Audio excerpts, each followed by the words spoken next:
और इसी के साथ चलिए अब नया सवेरा में आगे बढ़ते हैं और बात करते हैं अब एसआईआर पश्चिम बंगाल को लेकर। जी हां, एसआईआर प्रक्रिया को तेज करने के लिए चुनाव आयोग पश्चिम बंगाल में 2000 अतिरिक्त माइक्रो ऑब्जर्वर यानी सूक्ष्म प्रेक्षकों की तैनाती कर रहा है और इस कदम से राज्य में सूक्ष्म प्रेक्षकों की कुल संख्या मौजूदा 4600 से बढ़कर 6600 हो जाएगी। तो वहीं सुनवाई प्रक्रिया में तेजी लाई जा सके। आयोग सुनवाई केंद्रों की संख्या बढ़ाने और ज्यादा से ज्यादा सहायक निर्वाचक रजिस्ट्रीकरण अधिकारियों एआरओ की नियुक्त करने पर भी विचार कर रहा है।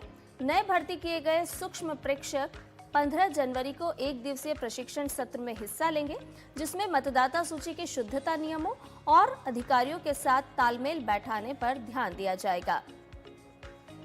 इसके साथ ही अंतिम मतदाता सूची की अगर बात करें तो 14 फरवरी को प्रकाशित की जाएगी। आयोग के सूत्रों के अनुसार 1 करोड़ से ज्यादा मतदाता, जिनमें अनमैप श्रेणी और डाटा की गड़बड़ी वाले मतदाता भी शामिल हैं, उनको भी सुनवाई के लिए बुलाया जा सकता है और अब तक 34 लाख लोगों को सुनवाई के लिए नोटिस जारी किए जा चुके हैं।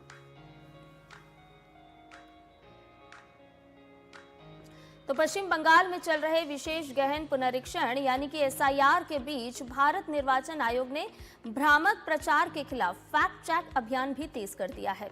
आयोग के संज्ञान में एक और भ्रामक दावा आया, जिसे तथ्यों से परे बताया गया है। निर्वाचन आयोग के अनुसार संबंधित मतदाता के एन्यूमरेशन फॉर्म में लिंकिंग कॉलम गलत भरा गया था और वर्ष 2002 की मतदाता सूची से जुड़े विधानसभा क्षेत्र सीरियल नंबर का उल्लेख नहीं किया गया था। इसी तकनीकी खामी के चलते मतदाता को अधिसूचना के तहत सुनवाई के लिए बुलाया गया है। और जिसके बाद आयोग ने ये साफ किया कि ये प्रक्रिया सभी समान मामलों पर लागू है और एसआईआर पूरी तरह नियमों के अनुरूप, पारदर्शी और निष्पक्ष है। निर्वाचन आयोग ने मतदाताओं से यह भी अपील की है कि वो अफवाहों से बचें और केवल आधिकारिक सूचनाओं पर ही भरोसा करें। तो सीधे तौर पर अगर हम देखें तो एसआईआर की प्रक्रिया जब से शुरू हुई है, इस दौरान कई तरीके की भ्रामक खबरों को फैलाने की भी कोशिशें की गई, अफवाहें की गई, लेकिन समय समय पर इलेक्शन कमीशन उस पर स्पष्ट जवाब देता हुआ नजर आया फैक्ट चेक टीम के जरिए। वहीं चुनाव आयोग ने गोवा में चल रही विशेष गहन पुनरीक्षण प्रक्रिया यानी कि एसआईआर के तहत पूर्व नौसेना प्रमुख एडमिरल अरुण प्रकाश रिटायर्ड को भेजे गए नोटिस को लेकर सामने आई मीडिया रिपोर्ट्स के संदर्भ में सोमवार को स्थिति स्पष्ट कर दी है। आयोग ने कहा कि उनके फॉर्म में पिछली एसआईआर से जुड़ी जरूरी जानकारियां नहीं भरी गई थी। बूथ लेवल अधिकारी द्वारा एकत्र किए गए प्रपत्र में मतदाता का नाम, एपिक नंबर, रिश्तेदार का नाम, विधानसभा क्षेत्र और भाग संख्या तथा मतदाता सूची में क्रम संख्या जैसे आवश्यक पहचान विवरण रिक्त थे। जी हां, इन जानकारियों के अभाव में बीएलओ एप्लीकेशन सबमिटेड प्रपत्र को मौजूदा मतदाता सूची डेटाबेस से स्वतः लिंक करने में असमर्थ रही।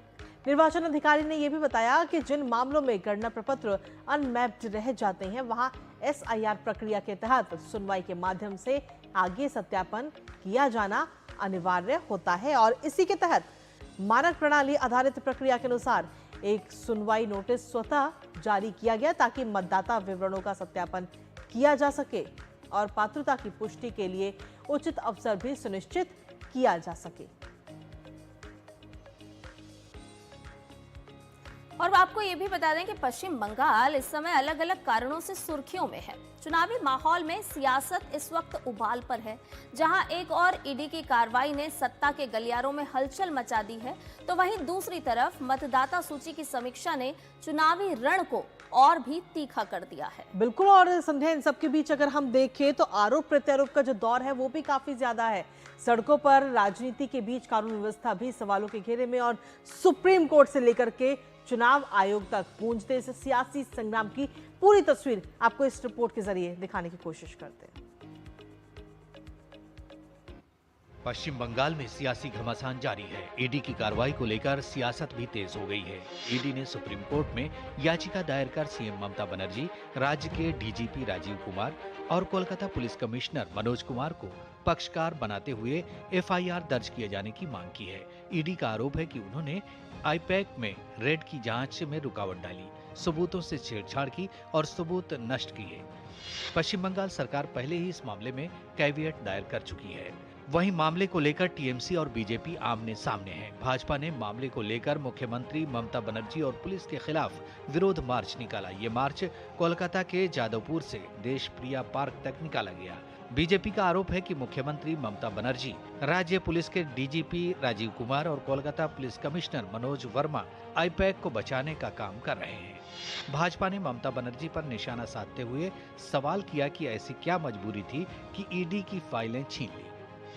वहीं दूसरी ओर राज्य में मतदाता सूची के एसआईआर को लेकर सियासी घमासान जारी है। मुख्यमंत्री की पत्र राजनीति के बीच राज्य मुख्य निर्वाचन अधिकारी कार्यालय के बाहर तृणमूल समर्थक बीएलओ का विरोध प्रदर्शन जारी है। मुख्यमंत्री ममता बनर्जी ने मुख्य चुनाव आयुक्त ज्ञानेश कुमार को पत्र लिखकर दावा किया है कि एसआईआर प्रक्रिया के कारण अब तक 77 लोगों की मृत्यु हो चुकी है।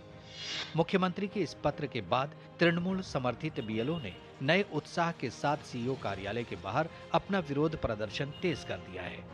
पश्चिम बंगाल विधानसभा में नेता प्रतिपक्ष शुवेंदु अधिकारी ने भारत के मुख्य निर्वाचन आयुक्त ज्ञानेश कुमार को पत्र लिखकर मुख्यमंत्री ममता बनर्जी के एसआईआर पर आरोपों को निराधार बताया है।